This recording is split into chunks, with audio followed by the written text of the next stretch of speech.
ஆவணி மாதத்தில் அவிட்ட நட்சத்திரத்தில் வரக்கூடியது ஆவணி அவிட்டம். ஆடி மாத அமாவாசைக்கு பிறகு சிராவண மாசம் என்பதை சாந்திரமான கணக்குப்படி வரும். சிராவண மாசத்தில் சிரவண நட்சத்திரத்தன்று ஒரு தோஷமும் இல்லாமல் இருந்தால் யஜுர்வேதிகள் ஆவணி ஆவிட்டம் உபாகர்மா செய்து கொள்வார்கள். ஆவணி ஆவிட்டம் நம் சமூகத்தினர் முக்கியமாக கொண்டாடும் தினமாகும். உபகர்மா என்று அழைக்கப்படும் ஆவணி ஆவிட்டத்தன்று உபநயன பூணலை மந்திரங்கள் சொல்லி மாற்றிக்கொள்வது வழக்கம். சத்திரியர்களும் வைசியர்களும் கூட இந்த வழக்கத்தை பின்பற்றுகிறார்கள். வேத பாடங்களை பாராயணம் செய்து படிப்பதற்கு உத்தராயண காலத்தையும் அதன் உட்கருத்துக்களையும் உபநூல்களையும் அறிந்து கொள்வதற்கு தட்சிணாயன காலத்தையும் நம் முன்னோர்கள் ஒதுக்கி வைத்துள்ளார்கள். அப்படி ஆண்டு முழுவதும் படிக்கும்போது ஏற்படும் குறைகளை நிவர்த்தி செய்திட ஆவணி ஆவிட்ட நாளில் வழக்கம் போல எழுந்ததும் இறைவனை துதி செய்ய வேண்டும். பின்னர் நீராடி புத்தாடைகள் உடுத்தி சந்தியாவந்தனம் பிராணாயாமம் ஆகியவற்றை செய்ய வேண்டும். காமோகார்ஷித் ஜபத்தை 108 முறை சொல்ல வேண்டும். அதன் பிறகு தந்தை, ஆச்சாரியார், குரு இவர்களில் யாரேனும் ஒருவரின் வாயிலாக பூணலை அணிவிக்க வேண்டும். திருமணமாகாதவர்கள் 1 பூணலையும், திருமணமானவர்கள் 2 பூணலையும், திருமணமான பின் தந்தையை இழந்தவர்கள் 3 பூணலையும் அணிய வேண்டும். அதன் பிறகு காயத்ரி ஜபம் சொல்ல வேண்டும். பூணூல் அணிபவர்களும் அதனை தயாரிப்பவர்களும் ஆச்சார அனுஷ்டானங்களில் இருந்து சிறிதும் விலகல் கூடாது.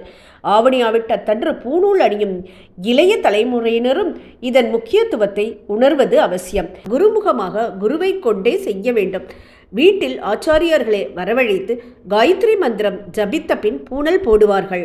இப்போதெல்லாம் சிறு குழந்தைகள் முதல் பெரியவர்கள் வரை குழுக்களாக கோயிலுக்கு சென்று அனைவரும் ஆச்சாரியரின் உதவியுடன் புதிய பூணூல் அணிந்து கொள்கின்றனர்.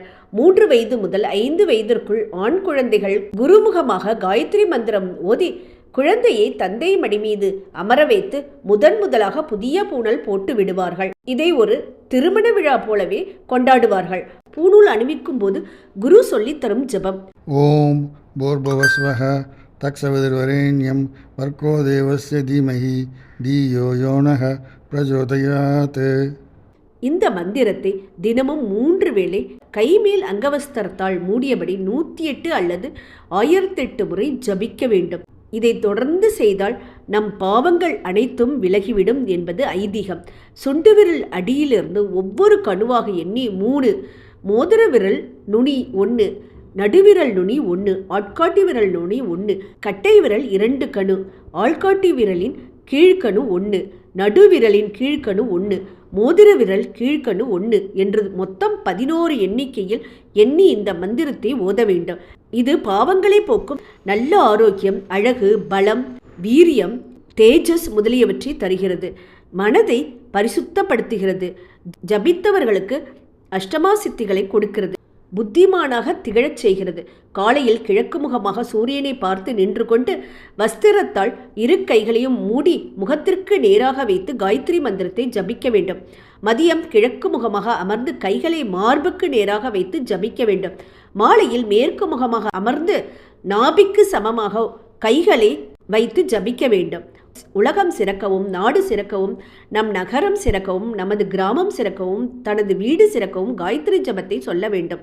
காயத்ரி மந்திரத்தை தினந்தோறும் சொல்வது மிகவும் முக்கியம். சொல்லாலும் மனதாலும் செயலாலும் தீங்கிழைக்காத வைராக்கியத்தை மேற்கொள்ள வேண்டும். வைராக்கியம் இருந்தால் எல்லாம் சித்திக்கும். வைராக்கியம் போனால் சகலமும் போய்விடும் என்பதை இதில் இருத்த வேண்டும் என்பதே ஆவணி ஆவிட்டத்தின் நோக்கமாகும்.